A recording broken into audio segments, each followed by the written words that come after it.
O Saber Direito desta semana é com o professor Thales Andrade. O curso é sobre Direito Internacional do Comércio. Você tem dúvidas sobre o assunto? Então mande um e-mail para saberdireito@stf.jus.br. Você pode também estudar pela internet. Acesse o site www.tvjustiça.jus.br.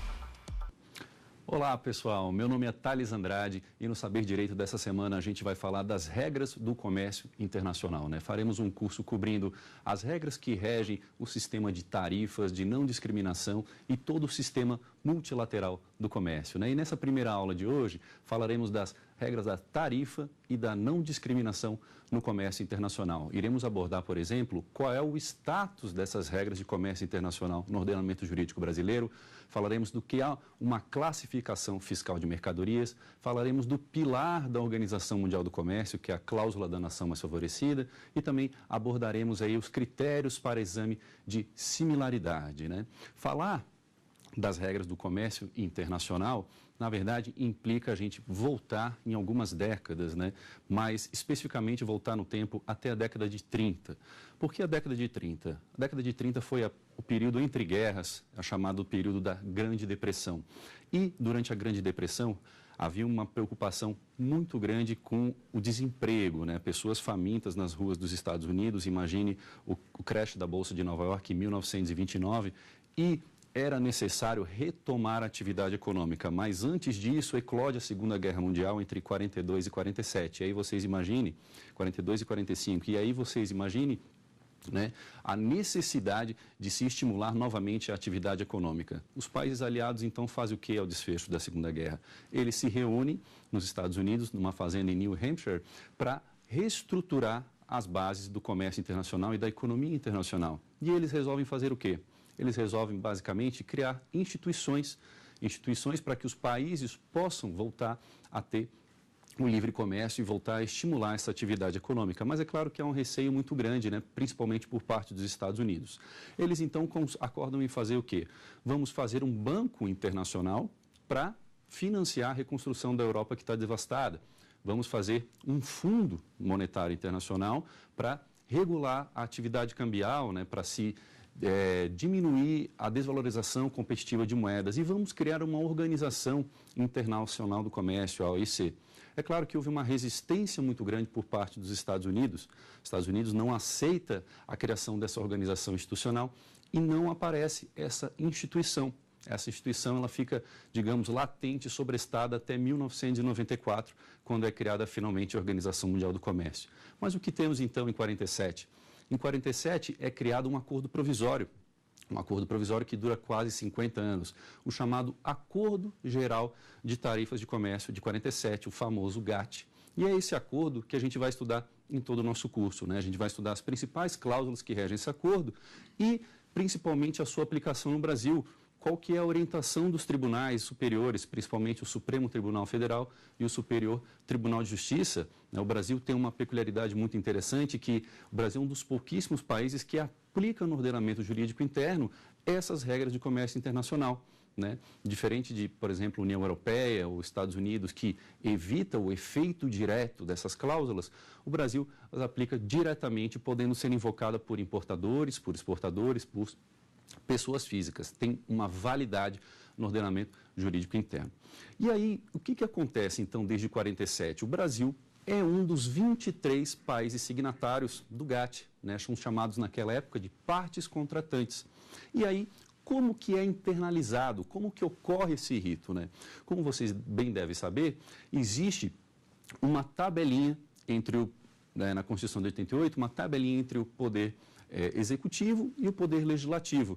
Isso por conta de dois dispositivos, né? Basicamente, o artigo 49, inciso 1º da Constituição, ele determina que cabe ao Congresso Nacional fazer referendar, né, os atos internacionais.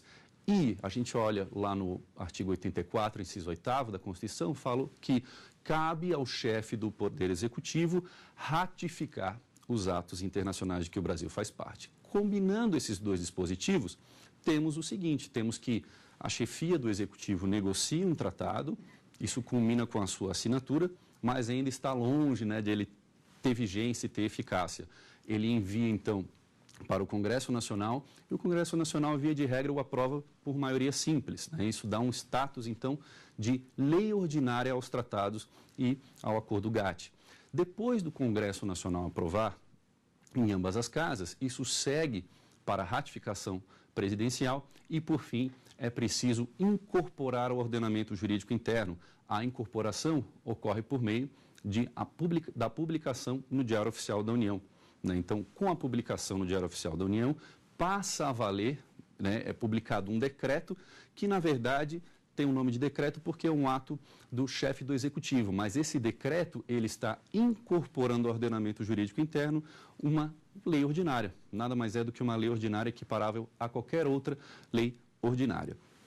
E aí, então, esse GATT de 47, ele é internalizado no Brasil com o nome de Lei 313, de 30 de julho de 1948. Segue-se, então, durante essas longas 5 décadas de vigência do GATT 47, negociações para desgravar, para reduzir-se as tarifas. Quando eu falo em tarifa, o Acordo Geral de Tarifa e Comércio, nada mais é que um acordo de imposto de importação. Ou seja, vamos reduzir um instrumento que, por excelência, os países praticam aí sua política comercial. Então, o Brasil, com os demais signatários, os outros 22, vão se atrelando a um instrumento, a um teto para o meu imposto de importação. É a chamada consolidação tarifária, é o chamado teto tarifário, instrumento por excelência de proteção da economia no comércio internacional. E essas rodadas vão acontecendo sucessivamente até a última rodada da era do GATT 47, que é a chamada Rodada Uruguai. Com a Rodada Uruguai, o que acontece? É negociado um amplo pacote já de acordos que resulta num compromisso único. O que é esse compromisso único? Todos que vão fazer parte agora dessa rodada têm que obrigatoriamente pegar esse pacote de acordos. E aí já estamos falando de mais de 5.000 páginas de acordo, né? Já estamos falando de uma série de compromissos que vão desde comércio de serviços, direitos da propriedade intelectual, acordos de defesa comercial, que falaremos em nosso curso, e o próprio GATT, que vem com um aspecto renovado, ele vem revitalizado sob o nome de GATT 1994. Ele incorpora o GATT 47 com todos os melhoramentos, todas as decisões que interferem na economia internacional. E aí já estamos com 123 partes contratantes. Vejam só que, finalmente, ao final dessa 8ª rodada, em 1994, é que é criada aquela Organização Mundial do Comércio. Em 47 tínhamos a tentativa dessa organização, né? Se chamava OIC, Organização Internacional do Comércio. E aí, em 94, ela finalmente sai do papel sob o nome de Organização Mundial do Comércio, sediada em Genebra. É a que temos hoje, já temos 20 anos de experiência sob a Organização Mundial do Comércio. E ela vem com um sistema de solução de conflitos muito interessante, um sistema de solução de conflitos mais eficaz do mundo no que diz respeito a litígios entre estados, entre sujeitos de direito público internacional. Depois, então, do surgimento do GATT 47, o GATT 94 vem atualizado com essas novas regras, né? E com ele vem toda essa experiência do Brasil também nos litígios internacionais. O Brasil vinha, então, de uma experiência de painéis no GATT e agora vem com uma experiência, vem pleitear, né, junto à Organização Mundial do Comércio, uma experiência num sistema de solução de controvérsias eficaz que conta com um mecanismo de retaliação muito eficiente. Para vocês terem ideia, o Brasil é o 4º país mais ativo no sistema de solução de controvérsias da era OMC, perde para poucos, perde para Estados Unidos, União Europeia e Canadá, por exemplo, né? E isso, claro, coloca o Brasil numa posição estratégica no cenário internacional. Isso tudo no âmbito da OMC. Mas se a gente pensar, e no âmbito interno, né? Como que é a aplicação desses acordos internacionais pelos juízes brasileiros, pelas cortes superiores no Brasil, né? A gente vai explorar em nosso curso, vamos ver uma certa dificuldade dos juízes no Brasil de implementar essas regras. Às vezes, uma falta de sintonia com o que vem sendo decidido no plano internacional. É claro que, ao analisar essas regras no Brasil, nós temos que olhar sobre a ótica da Constituição, sobre a ótica de outras regras que existem no nosso ordenamento jurídico, ao passo que no OMC, os painelistas, os árbitros do OMC, olham somente perante as regras da OMC. Mas será que a gente pode ter uma decisão, às vezes conflitante, às vezes contrária com o que os próprios juízes da OMC decidem? Será que o Brasil pode se furtar de decidir? A gente vai ver algumas decisões emblemáticas que foram decididas no âmbito do Supremo Tribunal Federal e do Superior Tribunal de Justiça. Bom, vamos chamar então a primeira pergunta da nossa aula de hoje. Há limites para o aumento do imposto de importação no Brasil? Antigamente, até antes da criação do GATT 47, não tínhamos limite para o imposto de importação. Os países usavam os chamados picos tarifários. Alguns países ainda têm os chamados picos tarifários, eles não consolidaram para alguns produtos suas tarifas, seus impostos de importação. Por exemplo, Canadá utiliza para produtos lácteos tarifas que a gente chama de proibitivas, que vão até 800%. Mas será que isso é a regra? Não, principalmente no Brasil. Brasil consolidou 100% do seu universo de produtos. Consolidou significa estabelecer um teto para o imposto de importação. E isso onde que está estabelecido? Está estabelecido numa lista de concessões, um anexo junto ao GATT, que para cada produto se estabelece o teto da tarifa. E qual que é o teto normalmente encontrado nessa lista? O teto é de 35%. Por exemplo, se vamos importar um veículo no Brasil, eu sei de antemão que o imposto de importação não vai ser maior que 35%. É claro que eu tenho uma série de outros impostos que incidem nessa importação. Vou ter o IPI, vou ter o PIS importação, COFINS importação, o ICMS, adicional ao frete se for pela via marítima, mas o imposto de importação ele vai ficar na casa dos 35%. Eu posso ter um imposto menor que isso? Posso. Disse até no comércio internacional, no jargão do comércio, que o Brasil tem muita água na tarifa. Ele pode trabalhar aí com essa margem, com essa folga, para reduzir o imposto de importação até zero, mas ele tem essa liberdade para chegar até 35% novamente. Claro que outros produtos, como alguns produtos agrícolas, o consolidado é 55%. Então, não é horizontal 35%. Então, o Brasil tem sim um limite. Mas, se o Brasil excede esse 35%, ele está violando que dispositivo? E aí a gente encontra o artigo 2º, parágrafo 1º, a linha A do GATT, que ele dispõe o seguinte: cada membro deve garantir ao comércio com outros países um tratamento não menos favorável que o garantido nas partes das listas anexas a esse acordo. Então, não posso dar um tratamento menos favorável que o previsto na minha lista. Se eu estabelecer uma alíquota de 40%, estou estabelecendo um tratamento menos favorável. E mais, temos o artigo 2º, parágrafo 1º, a linha B, que fala o seguinte: os produtos dos membros que entrarem no território de outro membro ficarão isentos dos direitos aduaneiros ordinários, que nada mais é o imposto de importação, que ultrapassarem os direitos fixados na parte 1 dessa lista. Então, eu estou isento de qualquer direito acima do que foi estabelecido na lista, direito aduaneiro ordinário. Um direito aduaneiro ordinário é o imposto de importação por excelência. Eu não posso, então, estabelecer nada mais do que o consolidado na minha lista e segundo as condições que eu criei na própria lista. Então, existe essa liberalidade para os estados negociarem esse instrumento, e eu não posso me furtar desse compromisso. Agora, muitas vezes, a gente vê que o Poder Judiciário, às vezes até por um desconhecimento desse acordo que o Brasil fez, autorizam o Poder Executivo a elaborar aumentos acima desse limite, Então, é o caso, por exemplo, do recurso extraordinário 223-235, de relatoria do ministro Ilmar Galvão. E ele é interessante porque ele é de dezembro de 98. Vejam que a gente já tinha aí 50 anos de vigência do GATT, listas consolidadas, e o Poder Executivo passa um aumento do imposto de importação para a alíquota de 70%. E esse aumento é entendido como legítimo no STF. É claro que alguns meses à frente, aquilo é revisado e retorna-se à alíquota de 35%, mas o acórdão foi emitido em dezembro de 98, época de plena vigência das regras do GATT, e inclusive já 3 anos de vigência da própria Organização Mundial do Comércio e do GATT 94. Então vejam que, por vezes, tanto da parte dos advogados como dos juízes, é preciso trazer à tona a existência desses acordos internacionais, porque eles têm plena eficácia e plena vigência no país e impõe limites para a atuação do Poder Executivo. O que é mais interessante, na medida que o GATT foi incorporado ao ordenamento jurídico nacional, importadores, partes privadas, pessoas físicas, podem invocar esses acordos perante as cortes brasileiras para evitar abusos do governo federal ou do governo estadual. Então vejam que ele é um instrumento poderoso, justamente porque o Brasil se comprometeu na esfera internacional em se autolimitar. Um acordo internacional, ele garante direitos, mas ele também impõe obrigações.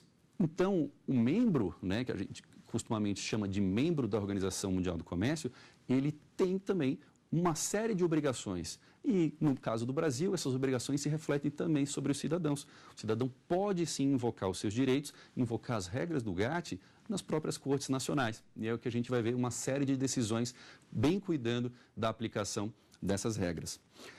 Um caso interessante, no âmbito da Organização Mundial do Comércio, no tocante à aplicação dessas regras de tarifa, foi o caso que o Brasil levou adiante a reclassificação tarifária para cortes de frango. O que é uma reclassificação tarifária? Por exemplo, cada mercadoria no comércio internacional, ela, ao ser exportada ou importada, ela possui um código, um número. Esse número identifica a chamada classificação fiscal dela. Mas como é que eu sei que eu, Brasil, estou exportando, por exemplo, frango e a União Europeia está importando frango, Ambos negociaram, no âmbito da Convenção de Bruxelas de Designação e Codificação de Mercadorias, critérios para se classificar todas as mercadorias existentes no universo. Por exemplo, convencionou-se entre todos esses 186 países que fazem parte dessa convenção que, quando eu exportar frango desossado salgado, por exemplo, para um outro país, isso vai se classificar num código 02070000. Então, eu tenho, no âmbito do Brasil e do Mercosul, 8 dígitos que me representam essa mercadoria. Então, essa é a minha classificação fiscal, classificação aduaneira ou classificação tarifária. Em relação a esse número específico, ele me dá uma alíquota de imposto de importação. E aí o que acontece? O que a União Europeia faz? O Brasil exportava esse frango desossado numa posição específica, uma posição tarifária 0210, e, de repente, a União Europeia diz o seguinte: olha, não é na 0210 que ele deve se classificar, deve ser na 0207. E o que isso implica? O que essa mudança implica em relação ao Brasil e à Tailândia também, que está ao lado do Brasil nesse pleito? Nesse caso, nós temos uma tarifa prejudicial, uma tarifa pior. Quando o Brasil enfrenta uma nova classificação fiscal pela União Europeia, pelos auditores fiscais da União Europeia, o Brasil enfrenta uma tarifa mais desvantajosa para o seu comércio. O Brasil passa a pagar uma alíquota específica estabelecida em euros, 1.024 euros por tonelada de frango, ao invés de uma alíquota de 10% ad valorem. E isso era muito pior para a entrada do frango brasileiro lá. Brasil e Tailândia levam o caso ao OMC e eles conseguem sair vitoriosos desse caso, demonstrando que não deveria ter sido classificado nessa nova posição tarifária, e isso representa uma desvantagem do que foi acordado na lista da União Europeia. Há uma violação ao artigo 2º do GATT, especificamente no parágrafo 1º, a linha A. Mais adiante, outra disputa interessante foi levada contra a Argentina. A Argentina, na questão de têxteis, tinha sua tarifa consolidada em 35%, semelhante ao Brasil. Só que o que acontece? O que a Argentina fazia no seu comércio internacional? A Argentina, mesmo tendo um consolidado de 35%, ela passou a utilizar alíquotas específicas. E o que são essas alíquotas específicas? São alíquotas estabelecidas em relação à quantidade, a uma unidade de medida específica da mercadoria. Por exemplo, eu passo a importar, eu tenho uma tarifa de 10% para minha importação, e agora eu passo a estabelecer $10 por quilo de malha, de têxteis, por exemplo. $10 por quilo representa um percentual, representa 10% da minha tarifa. Agora, se eu estabelecer $1 por quilo, ou se eu estabelecer $100 por quilo, a hora que eu converto em termos percentuais, eu posso exceder o meu compromisso de 35%. Então, na hora de verificar na prática a implementação da tarifa, constatou-se que a Argentina estava violando o artigo 2º, violando o seu compromisso estabelecido no GATT e na OMC. E aí ela teve que rever todo o seu esquema de tarifa no âmbito do comércio internacional, teve que rever, implementar de modo a não violar. Veja que o órgão de apelação da própria OMC, que é o 2º grau de jurisdição do tribunal da OMC, fala o seguinte, que a Argentina não tem a obrigação de manter tudo em ad valorem, mesmo que tenha consolidado em ad valorem. O problema é que, na medida que ela for implementar uma alíquota específica, como essa, por exemplo, dólares por quilo, metro cúbico por tonelada, né? Ela não pode ferir o percentual estabelecido no OMC. Ela não pode ferir o seu consolidado ad valorem. Então, esse foi um outro caso emblemático, né, que o Brasil sempre teve ali uma tentação de cobrar alíquota específica, principalmente para vinhos, né? Tantos dólares por garrafa de vinho. Todo o universo tarifário do Brasil é consolidado em alíquotas ad valorem, é tudo em percentual. Então, o Brasil está limitado nesses percentuais. E ao se estabelecer uma alíquota específica, há, logicamente, a possibilidade de ferir esse compromisso, porque o valor das mercadorias oscilam demais no comércio internacional. Como, então, garantir que a mercadoria não viole esse compromisso? É algo muito difícil. Em 2008, o Brasil passou uma legislação permitindo a implementação das alíquotas específicas para vinhos. No entanto, ainda não levou a cabo, ainda não está em prática, né? E esperamos que não entre em prática, porque a chance de se violar o compromisso internacional é muito grande no âmbito de tarifas específicas. Outro detalhe importante também que vincula o aspecto tarifário se refere a produtos agrícolas, né? O artigo 4.2 do Acordo de Agricultura traz para produtos agrícolas um processo de tarificação. Isso é muito interessante porque a tarificação foi um processo de ampla negociação no âmbito da rodada Uruguai para converter todos os tipos de direitos específicos que existiam para produtos agrícolas, converter-se em tarifas ad valorem. Ou seja, a tarifa em termos percentuais, ela é um instrumento mais transparente de proteção do seu mercado. Então, não é proibido os países se valerem de tarifa, é estimulado até que os países implementem tarifas, porque a tarifa é um instrumento por excelência, mais fácil de ser negociado, um instrumento mais fácil de ser visualizado, de dar segurança jurídica para o comércio internacional. E no âmbito de produtos agrícolas, isso era muito difícil, você tinha uma série de subsídios, medidas de apoio doméstico, né, e impeditivos no comércio desses bens. Mas como que eu sei que um produto é agrícola ou não? Aí a OMC sai com uma fórmula interessante, uma fórmula justamente no âmbito dessas posições tarifárias que eu mencionei. Ela pega das posições dos capítulos 01 ao 24 desse sistema da Convenção de Bruxelas, ela diz que as mercadorias que vêm do 01 ao 24 são classificadas como produtos agrícolas. As demais, do 24, do 25 até o capítulo 99, não são produtos agrícolas, são produtos industrializados. Então vejam que quando eu negocio cavalos vivos estão no capítulo 01. E aí eu tenho o desdobramento desse capítulo 01, cavalos vivos com cria ao pé, por exemplo, né? Então, isso é um produto agrícola. E, sendo um produto agrícola, eu conto ainda com um instrumento adicional, que é a regra do 4.2 do Acordo de Agricultura. Lá no Acordo de Agricultura, ele coloca, por exemplo, né, que, salvo disposição em contrário do artigo 5º do anexo 5, né, que cuida do tratamento especial e diferenciado, nenhum membro da OMC manterá, estabelecerá ou reestabelecerá medidas do tipo aquelas que se tenham determinado se convertidas em direito alfandegários, propriamente dito. Então, se o membro converteu essas medidas, né, ele não pode retomar para um controle de preços, para uma tarifa que oscile de acordo com o mercado internacional. Ele tarificou, ele submeteu o seu bem agrícola ao processo de tarificação. E o que seria esse tipo de medida? Por exemplo, a nota de rodapé desse 4.2 fala o seguinte: essas medidas incluem, por exemplo, restrições de quantidade, restrições, cotas físicas da importação, taxas variáveis, preços mínimos. Ora, eu estabeleço qual é o preço mínimo que essa mercadoria pode entrar no meu país. Isso é uma medida teoricamente proibida pelo 4.2 se tratando de bens agrícolas. Licenças discricionárias de importação, se eu vou impor alguma licença arbitrária, de forma arbitrária para importação desse bem. Medidas não tarifárias, né, outros aspectos exigidos pelos governos, como certificação, né, barreiras técnicas, são medidas que barram a importação, mas não são tarifas. Tudo que não é tarifa é uma barreira não tarifária, né, mantidas por empresas de comércio, restrições voluntárias de exportação, medidas de fronteira, etc. E aí vem uma disputa interessante, né, a disputa 207 da OMC contra o Chile. O Chile cria um sistema de bandas e preços para produtos agrícolas.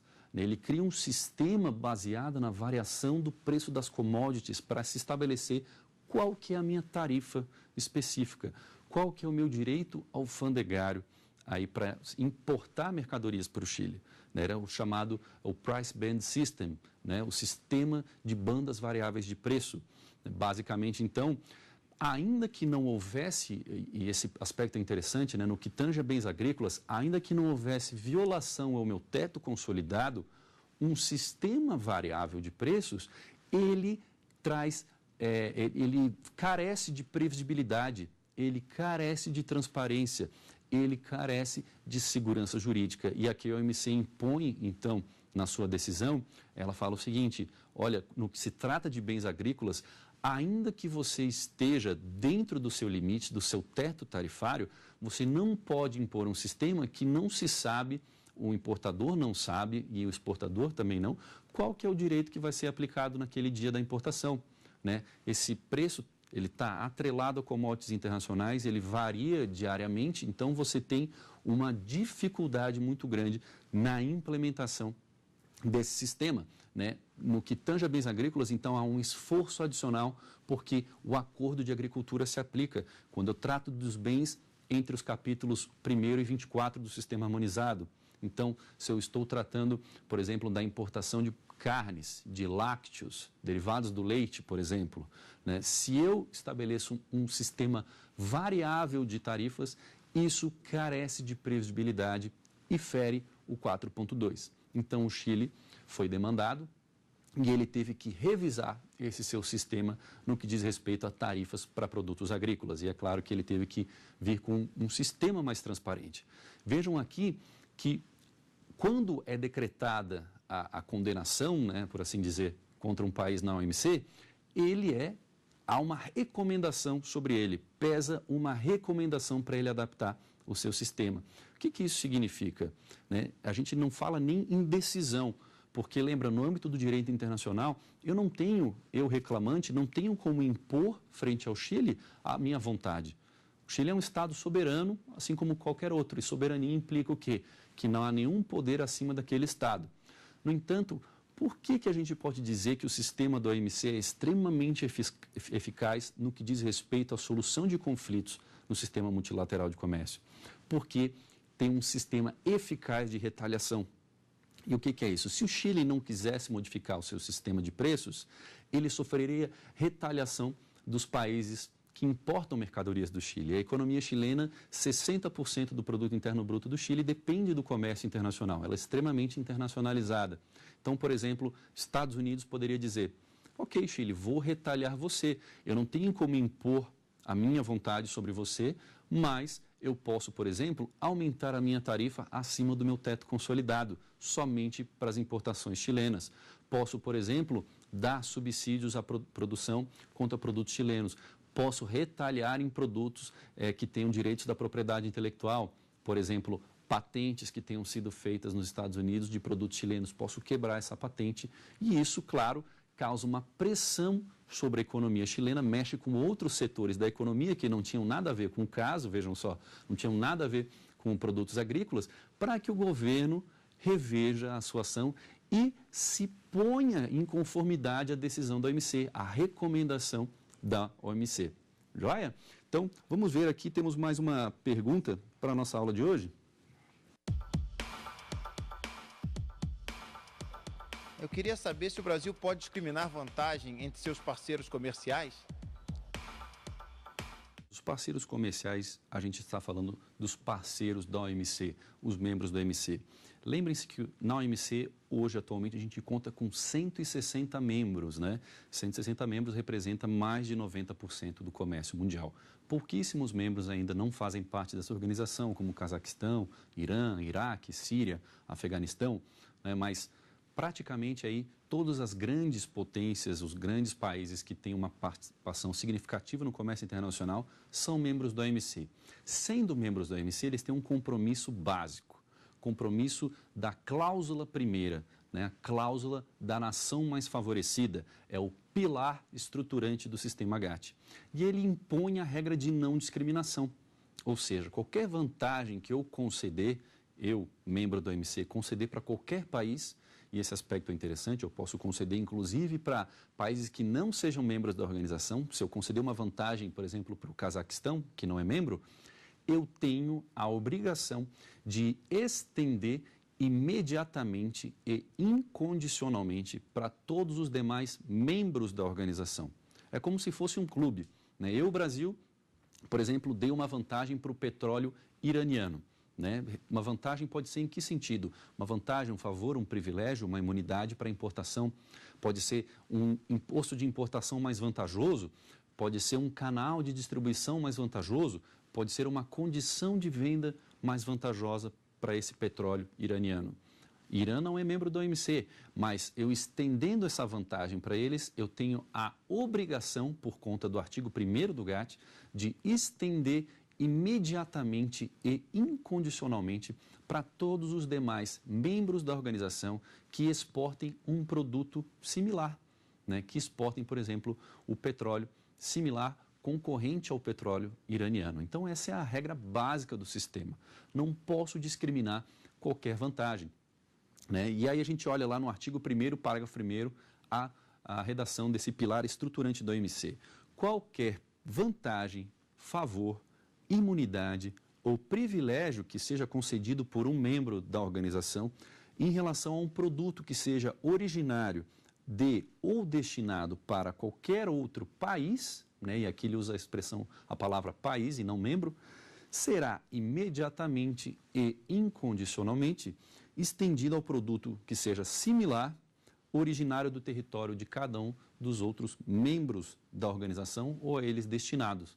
O que eu quero dizer com tudo isso? Que dei uma discriminação, dei uma vantagem, um tratamento mais favorável para qualquer país do mundo, eu tenho obrigatoriamente que estender para os outros 159 membros da organização. Imediatamente eu tenho que estender esse favor. E esse é o pilar estruturante do GATT, né? A gente tem um caso muito interessante, que é a disputa no âmbito ainda da era GATT, antes da criação da própria OMC, um painel contra a Espanha, né? Foi instaurado um caso no âmbito do sistema GATT ainda, não era o sistema de solução de controvérsias da OMC, um painel sobre o café não torrado originário do Brasil, né? A Espanha estava discriminando e o Brasil saiu vitorioso desse caso. O que a Espanha fazia nessa situação? Era uma vantagem muito simples, muito fácil de ser aferida. A Espanha, nessa ocasião específica, ela estabelece o seguinte, que o café colombiano, forte concorrente do Brasil, vejam só, o café colombiano entra na Espanha livre de tarifas, livre de direitos aduaneiros, ou seja, imposto de importação zero. Qual que é a vantagem que deve ser estendida? Esse imposto de importação zero deve ser estendida para todo produto similar ao café colombiano, dos outros membros, dos outros partes contratantes do GATT. No caso, o Brasil era um forte exportador de café também e exportava para a Espanha os varietais de café arábica e robusta, né? E aí, no caso, a Espanha impunha para o café brasileiro uma tarifa de 7%. Ora, se o café colombiano entra com 0% e o café brasileiro sofre uma tarifa de 7%, vocês concordam comigo que eu tenho uma vantagem que foi concedida para um país? Tenho, né? Uma vantagem de 7% que pode fazer toda a diferença para eu entrar naquele mercado. E essa vantagem, então, ela tem que ser estendida imediatamente e incondicionalmente? Sim, ela tem que ser estendida imediatamente e incondicionalmente. Mas, para isso, eu tenho que ter um produto similar a esse café colombiano. E aí que a gente entra na análise da similaridade, né, do critério de similaridade. Né? Precisava se verificar se havia uma concorrência desse produto brasileiro frente ao café colombiano. Né? Esse talvez seja o ponto-chave aí da Organização Mundial do Comércio. Né? Então vamos ver, a gente tem mais uma pergunta, vamos ver a última pergunta dessa nossa primeira aula. Como saber se o produto nacional é similar ao importado? No âmbito do comércio internacional, temos um conceito-chave, que é o conceito de produto similar. Ele é como se fosse o elo, né, que liga a concorrência de um produto importado a um produto nacional. Por vezes a gente tem uma tendência de dizer, esse tênis é diferente daquele, ou esse tênis não concorre com aquele, esse perfume ele é o meu favorito, ele não concorre com aquele outro. Mas isso é um gosto muito pessoal, né? Esse é um aspecto muito subjetivo. No comércio internacional, como que eu vou definir se há um produto similar ou não? Lembra que nessa cláusula primeira do GATT, para eu estender essa vantagem, eu tenho que ter um produto similar. E eu tenho que fazer a atribuição de similaridade, ou seja, eu tenho que identificar, por exemplo, que o café colombiano ele é similar ao café brasileiro. E como é que eu faço isso? No âmbito desse painel foi traçada aí algumas diretrizes, né? Eu não tenho previsto na legislação do GATT o que é um produto similar. Eu tenho somente a expressão produto similar. Então, como que eu defino isso na prática? Ao longo da jurisprudência, dos casos que foram acontecendo, alguns critérios foram sendo encontrados para essa definição. Por exemplo, um primeiro critério, o ponto-chave para se estabelecer a similaridade, é verificar as propriedades físicas da mercadoria. Ora, quais são as características desse café colombiano em relação ao café brasileiro? Né? O café colombiano, ele é um mix, ele é um blend, ou o café brasileiro, varietal, arábico e robusta, são cafés mais fortes, né? Eles têm propriedades idênticas, eles têm propriedades diferentes. Esse é o ponto de partida, né? Ambos são cafés. Mas, indo um pouco mais além, não paro no critério das propriedades físicas, eu vou um pouco adiante e olho também a preferência dos consumidores. E aí a Espanha, né, a Espanha alegou que a preferência do consumidor espanhol era, sim, o café colombiano. Eles não tomavam as variedades robusta e arábica que o Brasil exportava. Mas aí o Brasil demonstra que não é verdade. O Brasil demonstra por meio de dados estatísticos que exporta muito essa variedade e a preferência espanhola também incide sobre o café brasileiro, então é uma preferência muito semelhante, né? Mais ainda, além da preferência e os hábitos desses consumidores, a gente olha qual é a finalidade dessa mercadoria. Né? O café preparado para beber, né? Uma bebida comumente apreciada no mundo inteiro, então a finalidade entre ambas as variedades de café é a mesma e isso pesa demais numa atribuição de similaridade. E por último, há o critério da classificação fiscal, né? A classificação tarifária ou a classificação aduaneira. Ora, o café colombiano, que tem a tarifa específica de 0% para entrar na Espanha, ele tem a mesma classificação, os mesmos 4 primeiros dígitos, por exemplo, a posição tarifária, é a mesma que o café brasileiro, né? Lembra, é importante a gente verificar que não é um fator decisivo, são fatores indicativos, né? A diferença de classificação pode ser feita pelo próprio país para buscar fazer essa discriminação. Então é preciso analisar lá dentro do mercado, é preciso verificar especificamente se há uma concorrência entre esses produtos, porque a ideia final é de que eles concorram entre si e um esteja deslocando o mercado do outro.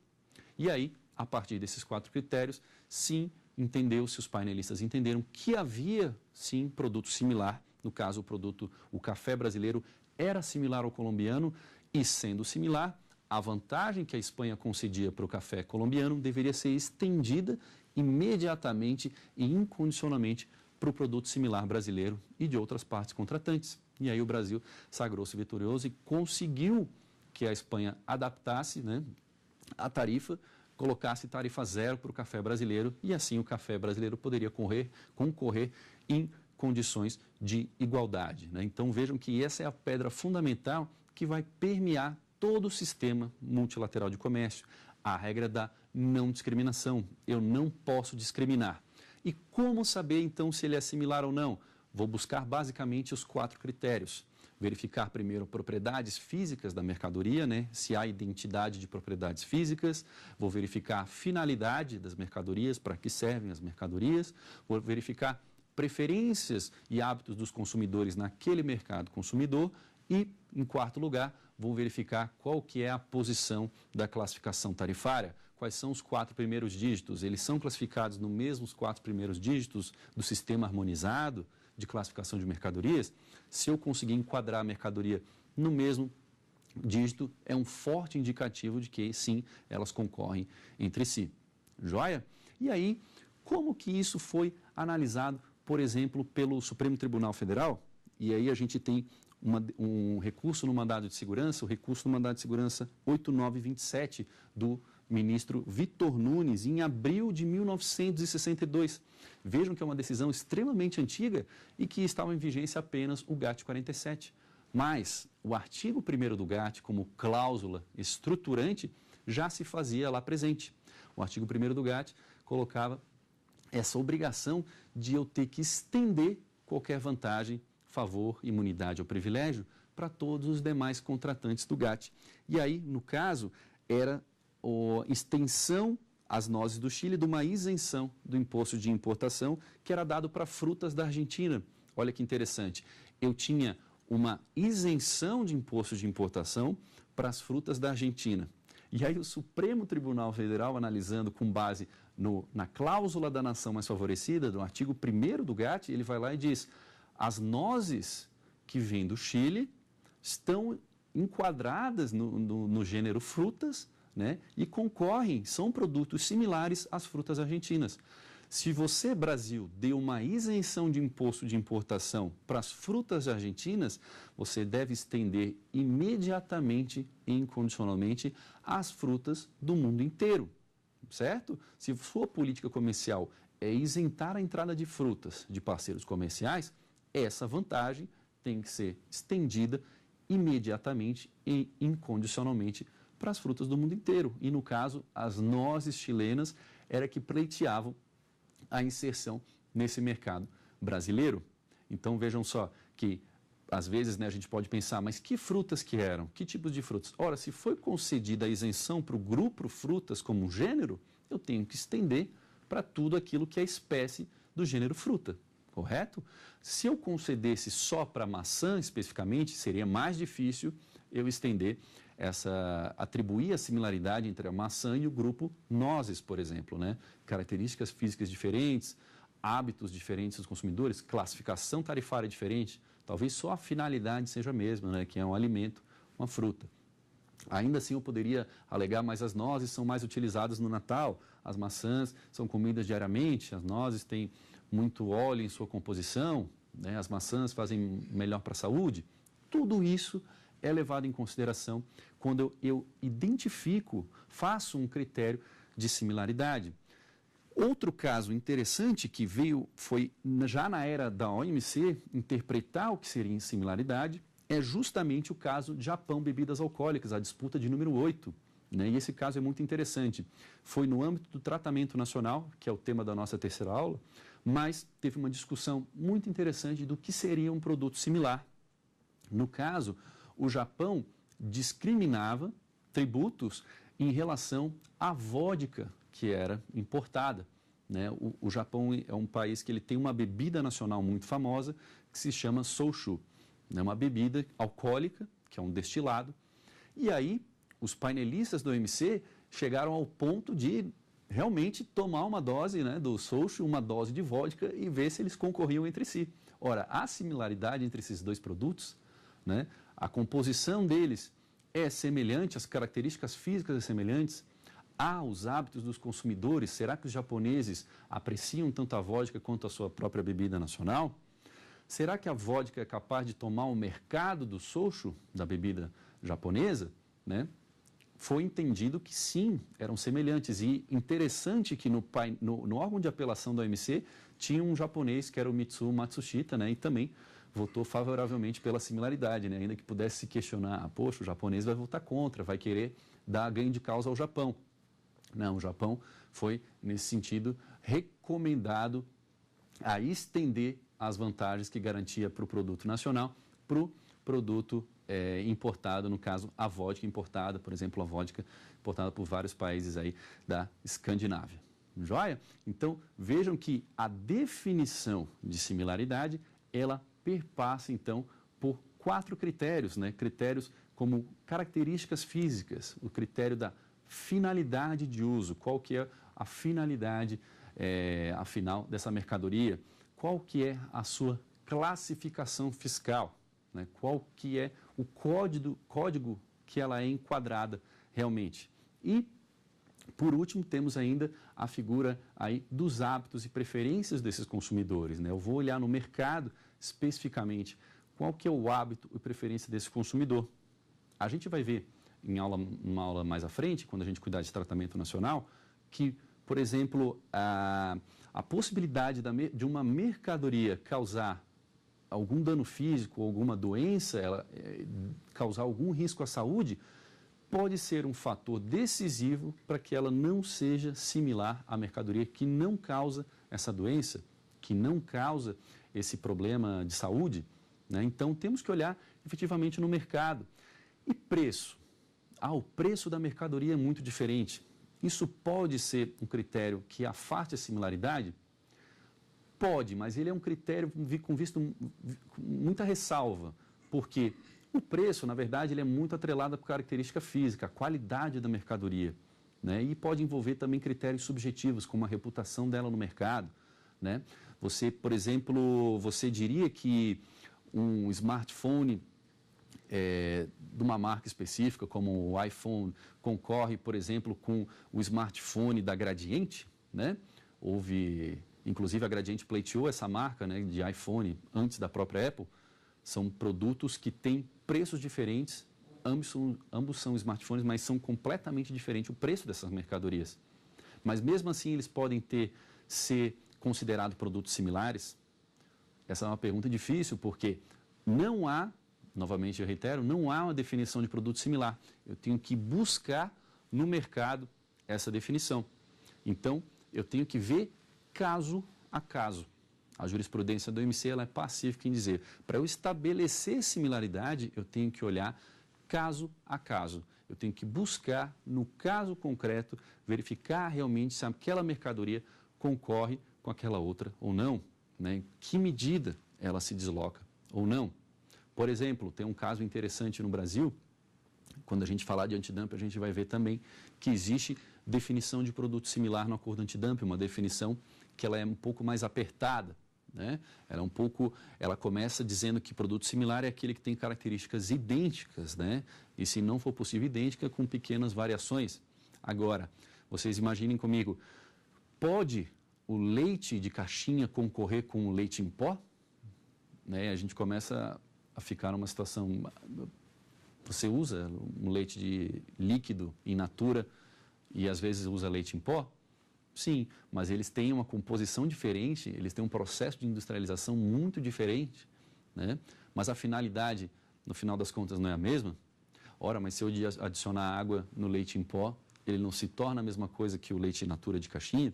O governo brasileiro, num caso de defesa comercial, disse que sim, disse que são produtos que deslocam, né? Um desloca a concorrência do outro, o leite em pó de caixinha desloca a concorrência, ou ele concorre imediatamente com um produto nacional, que é o leite fabricado pelos agricultores, pela Confederação Nacional de Agricultura, né? Joia? Então, nessa primeira aula de hoje, a gente viu alguns conceitos importantes que vão acompanhar a gente nas demais aulas, né? A gente viu, então, por exemplo, qual que é a posição dos acordos internacionais da OMC no ordenamento jurídico interno. A gente viu que esse acordo GATT 47 e o GATT 94, eles foram incorporados à ordem jurídica nacional e têm um status de lei ordinária. Sendo assim, a tradição brasileira e a própria Constituição permite que qualquer lesão ou ameaça a direito, garantido inclusive por lei ou um tratado, né, pode ser invocado ao judiciário, né, o princípio da inafastabilidade da jurisdição. Então, eu, indivíduo importador, se vejo algum abuso ou alguma arbitrariedade praticada pelo governo, posso invocar esses tratados, né, inclusive o acordo GATT, frente ao Poder Judiciário. E assim o STF já bem decidiu a aplicação da regra da não discriminação naquele caso, né? Por exemplo, o importador de nozes do Chile levou a cláusula primeira do GATT ao STF, dizendo que a isenção que era dada para as frutas da Argentina deveria ser estendida para as nozes chilenas. Então vejam que sim, eu posso aplicar. A gente viu também o conceito de classificação fiscal.